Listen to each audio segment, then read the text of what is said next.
যে কোনো সংখ্যা আমরা ভাগ করার একটা প্রক্রিয়া আমরা দেখব, অর্থাৎ যে কোনো সংখ্যা 2 দিয়ে, 3 দিয়ে, 4 দিয়ে, 5 দিয়ে কিংবা যে কোনো সংখ্যা দিয়ে ভাগ করা চাই কিনা সেটা আমরা আজকে বের করার চেষ্টা করব। যেমন কোনো সংখ্যা আমরা 2 দ্বারা ভাগ করা যায় কিনা সেটা কীভাবে বের করব, সেটার প্রথম স্টেপ হচ্ছে যে কোনো সংখ্যা 2 দিয়ে ভাগ করা যায় কিনা সেটা আমরা দেখব সেটা সংখ্যাটা কিন্তু জোড় কিনা।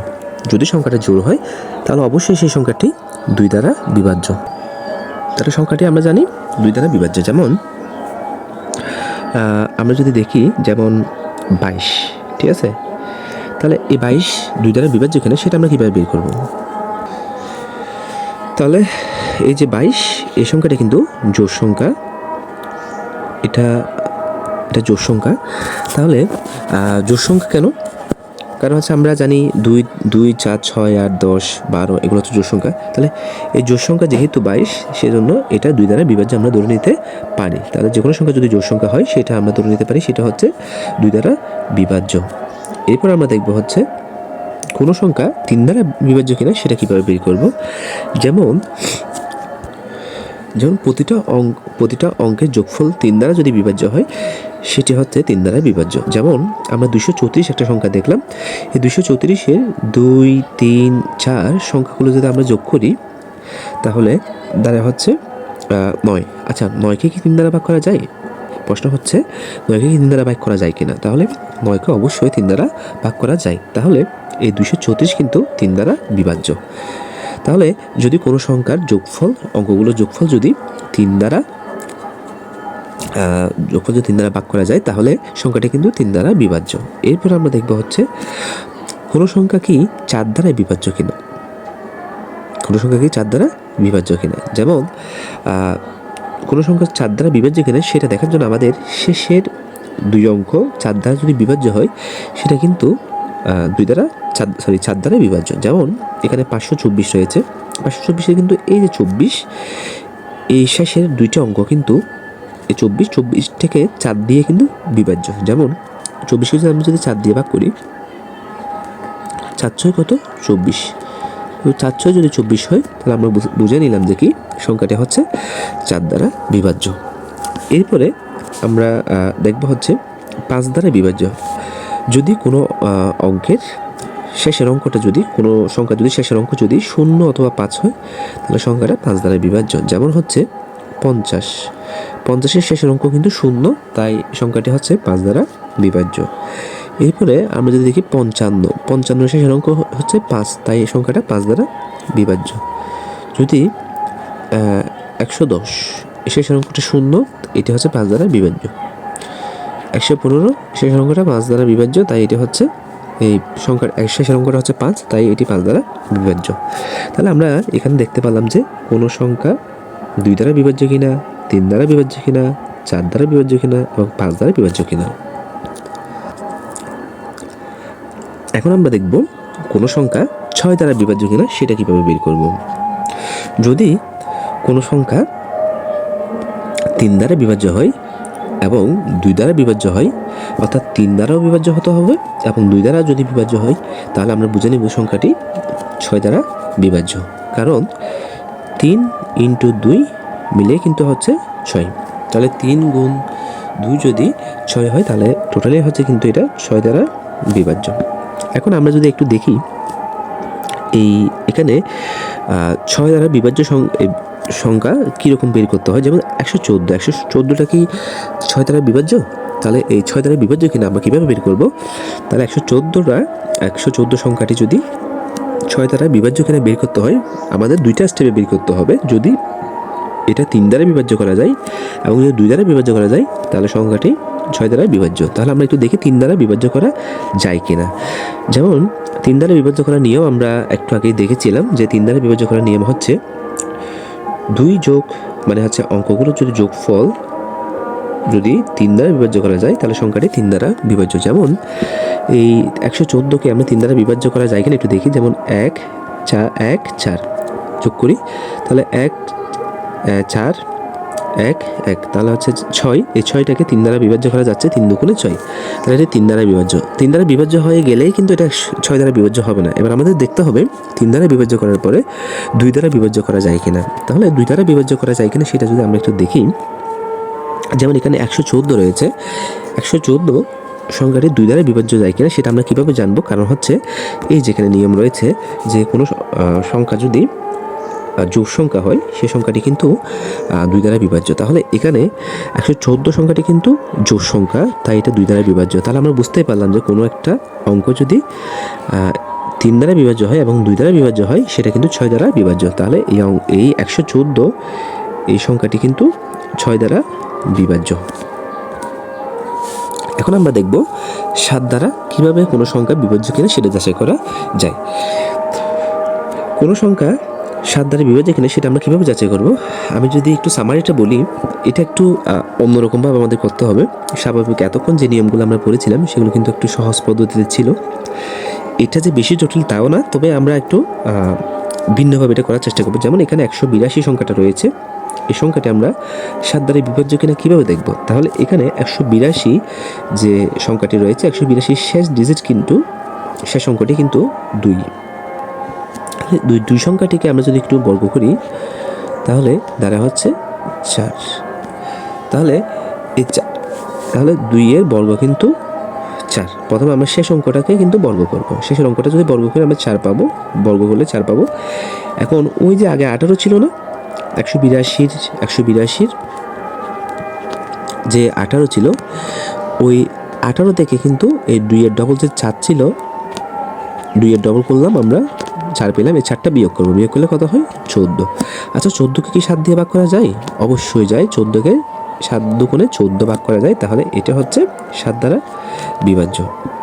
এরপর যদি আমরা আরেকটা দেখি, আরেকটা সংখ্যা যদি একটু দেখি, ক্লিয়ার করি, সেটা হচ্ছে 1946 আছে এখানে। তাহলে এই যে প্রথম আমরা লাস্ট ডিজিটটা কিন্তু আলাদা করব, লাস্ট ডিজিটটাকে আলাদা করি, আলাদা করলে কত হয়? 6 দুগুণে 12, অর্থাৎ এটা যদি ডাবল করে আমরা মানে ডাবল করব, মানে হচ্ছে 2 এর ডাবল করছিলাম, এখানে ডাবল করছিলাম আমরা 2 এর ডাবল। এটা যদি আমি বর্গ করে দেখিয়েছি, কিন্তু আসলে 2 এর ডাবল করতে হবে, ঠিক আছে? তাহলে এখানে যদি আমরা 2 এর ডাবল করি তাহলে এটা 4 আসছিল। এখানে যদি আমরা 6 এর ডাবল করি, ডাবল করলে তাহলে আসা হচ্ছে 6 দুগুণে 12, ঠিক আছে? তাহলে 6 দুগুণে যদি আমরা ডাবল করি 12 আসে, তো 12টা 194 থেকে 194 থেকে 12 আমরা কী করব? বিয়োগ করব। আমি এদিকে যদি একটু লিখে দেখাই, যেমন 1946 আছে এখানে, তো আমরা এখানে আলাদা করব, কিন্তু এই যে 6টাকে আলাদা করে ডাবল করব। তো 6কে আলাদা করে ডাবল করলে কত আসে? 12।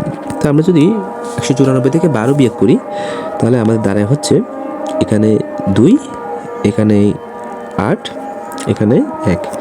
তাহলে এখন আমরা বিয়োগ করলাম, এখন আবার এটাকে 7 দিয়ে ভাগ করা যায় কিনা তো সেটা আবার বের করবো, মানে সংখ্যাটা ছোটো করতেছি, ঠিক আছে? আগেরটা ছোটো ছিল তাই আমরা এক পার্ট করে ফেলতে পেরেছি, কিন্তু এই সংখ্যাটা একটু বড় বিদায় এটা আমাদের ধাপে ধাপে করতে হবে। যেমন 182 আছে এখানে, তো 182 2টা আমরা আলাদা করলাম, 2কে আলাদা করলে কত হয়? 4। তাহলে 2কে যদি ডাবল করি আমরা 4 পেলাম, তাহলে 14কে 7 দিয়ে ভাগ করলে 2 দিয়ে ভাগ করা যায়, তাহলে এই সংখ্যাটা 7 দ্বারা বিভাজ্য। তাহলে আমরা 7 দ্বারা যে কোনো সংখ্যা বিভাজ্য কিনা সেটা বের করে বুঝতে পারলাম। অর্থাৎ এক কথা যদি আমি বলি, সেটা হচ্ছে আমরা যে কোনো একটা সংখ্যাকে লাস্ট ডিজিটটা আলাদা করে ডাবল করে ওই উক্ত সংখ্যা থেকে বিয়োগ করার পরে যেটা পাবো সেটা যদি বড় হয় তাহলে আবার একই কাজটা করব, 2টাকে আলাদা করে ডাবল করব এবং 18 থেকে বিয়োগ দিব, তখন 14 আসবে। 18 থেকে 4 গেলে 14, আবার 7 দিয়ে তারপর 7 দিয়ে ভাগ করে দেখব। অর্থাৎ যদি যত বড়ই সংখ্যা হোক না কেন, যদি আমরা এই স্টেপে করি 7 দ্বারা বিভাজ্য কিনা আমরা খুব ইজিলি বের করতে পারবো। এরপর আমরা দেখব 8 দ্বারা বিভাজ্য করার পদ্ধতি। আমরা এতক্ষণ 1 থেকে 7 পর্যন্ত যে কোনো সংখ্যা ভাগ করার নিয়মগুলো দেখেছিলাম, এখন আমরা দেখব 8 দ্বারা বিভাজ্য করার সিস্টেমটা। তাহলে শেষ 3টা অঙ্ক, এটা নিয়ম হচ্ছে শেষ 3 অঙ্ক যদি 8 দ্বারা বিভাজ্য করা যায় তাহলে সংখ্যাটা 8 দ্বারা বিভাজ্য করা যাবে। তাহলে কী বললাম? শেষ 3 অঙ্ক যদি 8 দ্বারা বিভাজ্য করা যায় সংখ্যাটা 8 দ্বারা বিভাজ্য করা যাবে। যেমন এখানে একটা সংখ্যা 9, 4, 4, 8, তাহলে এই যে 9 4 4 8 এই সংখ্যাটি রয়েছে, 9 4 4 8 এই সংখ্যাটি 8 দ্বারা বিভাজ্য করা যায় কিনা সেটার জন্য আমাদের প্রথম কাজটা হচ্ছে আমাদের এই লাস্ট 3 ডিজিট আলাদা করতে হবে। এই লাস্ট 3 ডিজিট আলাদা করে আমাদের ভাগ করতে হবে। লাস্ট 3 ডিজিট আলাদা করে ভাগ করতে হবে। ভাগ করবো কীভাবে? 8 দিয়ে ভাগ করবো। কীভাবে আলাদা 8 দিয়ে ভাগ করবো? তাহলে 8 দিয়ে ভাগ করার হচ্ছে, আমরা যেহেতু 8-এর কাজ করতেছি, কোনো একটা সংখ্যা 8 দ্বারা ভাগ করা যাচ্ছে কিনা সেটা বের করার নিয়ম হচ্ছে শেষ 3 অঙ্ক, শেষ একটা সংখ্যার শেষ 3টা অঙ্ককে যদি 8 দ্বারা ভাগ করা যায় তাহলে সেই সংখ্যাটা হচ্ছে 8 দ্বারা বিভাজ্য। এখন আমরা যদি এই 448কে যদি 8 দিয়ে ভাগ করে দেখি, যদি ভাগ করা যায় তাহলে সেটা হচ্ছে কি 8 দ্বারা বিভাজ্য। ঠিক আছে? আচ্ছা, তাহলে শেষ 3 অঙ্ক যদি 8 দ্বারা ভাগ করা যায় সেটি 8 দ্বারা বিভাজ্য। এখন আমরা দেখব 9 দ্বারা বিভাজ্য কিনা, কোনো সংখ্যা 9 দ্বারা বিভাজ্য কিনা সেটা কীভাবে যাচাই করব। কোনো সংখ্যা কি 9 দ্বারা বিভাজ্য কিনা সেটা বের করার জন্য আমাদের প্রথমে সবগুলো অঙ্কের যোগফলকে 9 দ্বারা বিভাজ্য করতে হবে। সবগুলো অঙ্কের যোগফলকে 9 দ্বারা বিভাজ্য করতে হবে। তাহলে এখানে একটা সংখ্যা, এটা কিন্তু সেম টু সেম 3-এর মতো। 3-এর কাজটা আমরা যেভাবে করছিলাম যে সবগুলো সংখ্যার যোগফলকে যদি 3 দ্বারা ভাগ করা যেত, সংখ্যাটা ছিল 3 দ্বারা বিভাজ্য। একইভাবে এখানেও সবগুলো অঙ্কের যোগফল যদি 9 দ্বারা ভাগ করা যায় তাহলে সংখ্যাটি 9 দ্বারা বিভাজ্য। আচ্ছা, এখানে 7 8 5 5 2, হ্যাঁ, সংখ্যাটি কিন্তু 7 8 5 5 2 এটি রয়েছে না সংখ্যাটা? আচ্ছা, এই পুরো সংখ্যাটাকে আমরা করার জন্য সবার আগে এটাকে কী করতে হবে? সবগুলো অঙ্কের যোগ করতে হবে। এই যে 7 8 5 5 2 যোগ যখন করব, যোগফল আসে আমাদের হচ্ছে 27। এখন এই 27কে যদি আমরা 9 দিয়ে ভাগ করতে পারি তাহলে আমরা বুঝে নিব কি সংখ্যাটা হচ্ছে 9 দ্বারা বিভাজ্য। ঠিক আছে?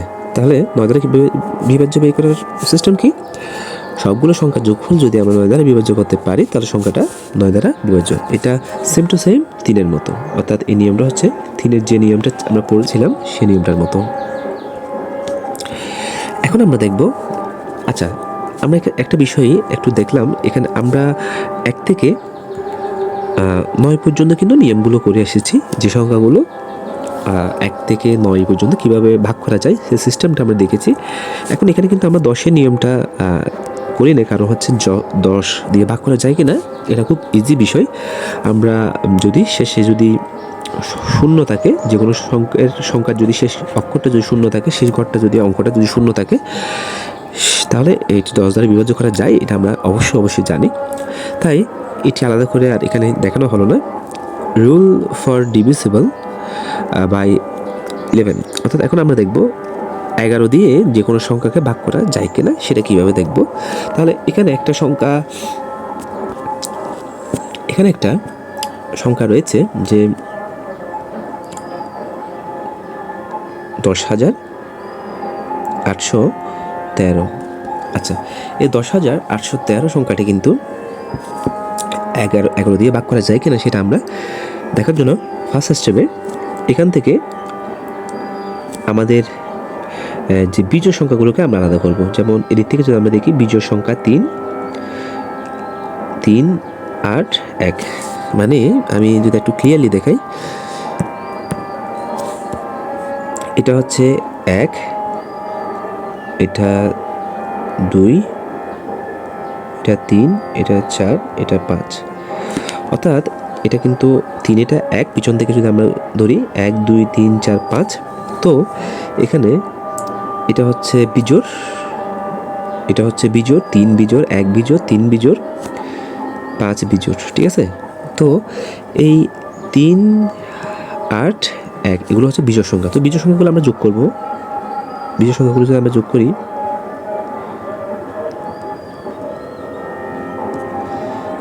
করি, এখানে আসা হচ্ছে 12। ঠিক আছে? আচ্ছা, এবার আমরা জোড় সংখ্যাগুলো যোগ করব। জোড় সংখ্যায় কত আছে? এই 2 হচ্ছে 1, এদিকে হচ্ছে 4 হচ্ছে 0। তাহলে শূন্য প্লাস 1 আমরা যদি যোগ করি এখানে আসা হচ্ছে 1, অর্থাৎ আমরা এখানে পেলাম 12, এখানে পেলাম 1। তাহলে আমরা এখন এই 12 থেকে আমরা একটা বিয়োগ করব, তাহলে আমাদের এখানে দ্বারা হচ্ছে 11। আচ্ছা, 11কে কি 11 দিয়ে ভাগ করা যায়? অবশ্যই ভাগ করা যায়। তাহলে এই সংখ্যাটা হচ্ছে 11 দ্বারা বিভাজ্য। এটা জটিল মনে হওয়ার কোনো কারণ নেই, কারণ হচ্ছে আমরা যদি একটু সিম্পলিভাবে চিন্তা করি বিষয়টা খুবই সহজ। যদি আমরা এটা হচ্ছে বিজোড়, অর্থাৎ এটা 1, এটা 3, এটা 5, এটা 2, এটা 4। তো 1, 2, 3, 4, 5 হিসাবে এটা এই সংখ্যাগুলো হচ্ছে বিজোড় সংখ্যা। তো বিজোড় সংখ্যাগুলো আমরা যদি যোগ করি তাহলে আসে আমাদের 12, আর যোগ সংখ্যাগুলো যদি আমরা যোগ করি তাহলে আসা হচ্ছে 1। এই 12 থেকে 1 আমরা বিয়োগ করলাম, বিয়োগ করে পেলাম 11। 11কে 11 দিয়ে ভাগ করা যায়, তাই সংখ্যাটা 11 দিয়ে বিভাজ্য। এখন আমরা দেখব 13 দিয়ে। তো এখন আমাদের এখানে প্রশ্ন হচ্ছে 12 দিয়ে আমরা করলাম না কেন? 12 দিয়ে আমরা সংখ্যাটা করি নাই, পরে আসলাম হচ্ছে 13। তো 13 দিয়ে বের করার আমাদের 12টা বাদ দিলাম কেন? কারণ হচ্ছে আমরা তো যদি 13 করার আগে 13 কাজটা করার আগে 12 কাজটা আমি একটু যদি দেখাই, মনে করি আমরা 96 হচ্ছে একটি সংখ্যা। এটা কিন্তু আমি 12 নিয়মটা দেখাচ্ছি, হ্যাঁ, যদিও এই স্লাইডে 12 বিষয়টাই আসে নাই। তো মনে করি 96 একটা সংখ্যা, 96 সংখ্যাটিকে 12 দিয়ে ভাগ করা যায় কি না সেটা আমরা কীভাবে বের করব? আচ্ছা, তাহলে সেটার জন্য আমরা আগে এটার নিয়মটা হচ্ছে, যদি কোনো একটা সংখ্যাকে 3 এবং 4 দিয়ে যদি ভাগ করা যায়, কত বললাম? যদি 3 এবং 7 দিয়ে যদি ভাগ করা যায়, সংখ্যাটি হচ্ছে 12 দ্বারা বিভাজ্য। অর্থাৎ কোনো একটা সংখ্যা যদি 3 এবং 4 দিয়ে ভাগ করা যায়, সংখ্যাটি 12 দ্বারা বিভাজ্য। তাহলে 3 দিয়ে ভাগ করার নিয়মটা আমরা আগে যদি একটু দেখি, যেমন 96 সংখ্যাটা 3 দ্বারা বিভাজ্য কিনা সেটা দেখি। 3 দ্বারা বিভাজ্য করার সিস্টেমটা কি? অঙ্কগুলোর যোগফল হচ্ছে, যোগফলকে 3 দ্বারা বিভাজ্য। তাহলে 3 5 কত? 15। তাহলে এটা 3 দ্বারা বিভাজ্য করা যাচ্ছে। অর্থাৎ 3 দ্বারা বিভাজ্য যদি হয় কোনো একটা সংখ্যা, 4 দ্বারা যদি বিভাজ্য হয়, সংখ্যাটা কিন্তু 12 দ্বারা বিভাজ্য। তাহলে সেক্ষেত্রে আমরা প্রথমে 3 দ্বারা বিভাজ্য করার নিয়ম, অঙ্কগুলোর যোগফলকে আমি 3 দ্বারা ভাগ করলাম, তাহলে 5 ভাগফল 5 হয়, তাহলে সংখ্যাটা 3 দ্বারা বিভাজ্য। এবার আমরা দেখব সংখ্যাটা 4 দ্বারা বিভাজ্য কিনা। 4 দ্বারা বিভাজ্য বের করার নিয়ম হচ্ছে আমরা 4 দ্বারা নিয়মটা যদি একটু দেখি, এই যে শেষ 2 অঙ্ক যদি 4 দ্বারা বিভাজ্য হয়, সংখ্যাটা কিন্তু 4 দ্বারা বিভাজ্য। আচ্ছা, তো শেষ 2 অঙ্ক যদি 4 দ্বারা বিভাজ্য হয়, সেই সংখ্যাটা 4 দ্বারা বিভাজ্য। তাহলে এখানে আমাদের সংখ্যাটাই আছে হচ্ছে শেষ 2 অঙ্ক 96। তো 96 আমরা 4 দিয়ে ভাগ করা যায় কিনা সেটা একটু দেখব। তাহলে 4 দুগুণে 8, 1 আসলো, এই 6, 4 4 কত? 16। তাহলে আমরা দেখতে পারলাম যে এখানে হচ্ছে এটা 4 দ্বারাও ভাগ করা যায়। তাহলে এটি 4 দ্বারা ভাগ করা যায় এবং এটি 3 দ্বারা ভাগ করা যায়, তাহলে সংখ্যাটি 12 দ্বারা বিভাজ্য। তাহলে আমরা যে কোনো সংখ্যা 12 দ্বারা বিভাজ্য কিনা সেটা বের করার নিয়ম হচ্ছে 3 এবং 4 দিয়ে যদি ভাগ করা যায়, সংখ্যাটি 12 দ্বারা বিভাজ্য। এখন আমরা দেখব হচ্ছে কোনো একটা সংখ্যা 13 দ্বারা বিভাজ্য কিনা সেটা কীভাবে বের করা যায়। ঠিক আছে, তো কোনো সংখ্যা কি 13 দ্বারা বিভাজ্য কিনা সেটা বের করার নিয়মটা হচ্ছে, যেমন একটা সংখ্যা নিলাম 2795। 2795 এই সংখ্যাটির শেষ অঙ্কটা হচ্ছে 4। 13 দ্বারা বিভাজ্য করার এই সিস্টেমটা আমরা একটু যদি দেখি, এখানে শেষ অঙ্কটা হচ্ছে 4। তাহলে এই শেষ অঙ্ককে আমরা 4 দিয়ে গুণ করব। 4 দিয়ে যদি আমরা গুণ করি তাহলে 4 5 কত? 20। তাহলে 4 5 আসে 20। এবার আমরা ওই যে শেষ অঙ্কটা যখন আমরা আলাদা করে ফেলছিলাম, অর্থাৎ আমি যদি এখানে একটু লিখে দেখাই,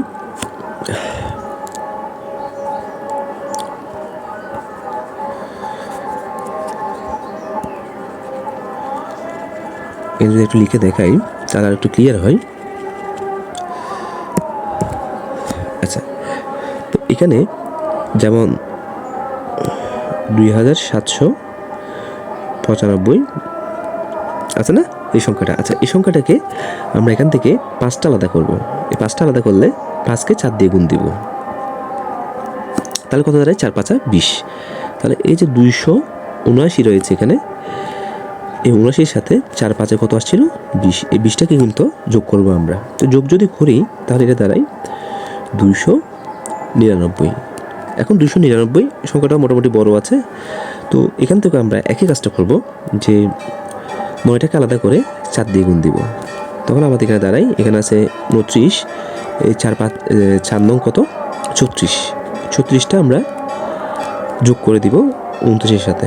তাহলে 36টা যখন যোগ করব তখন আসবে হচ্ছে 65। তখন এই 65কে 13 দিয়ে আমরা ভাগ করব।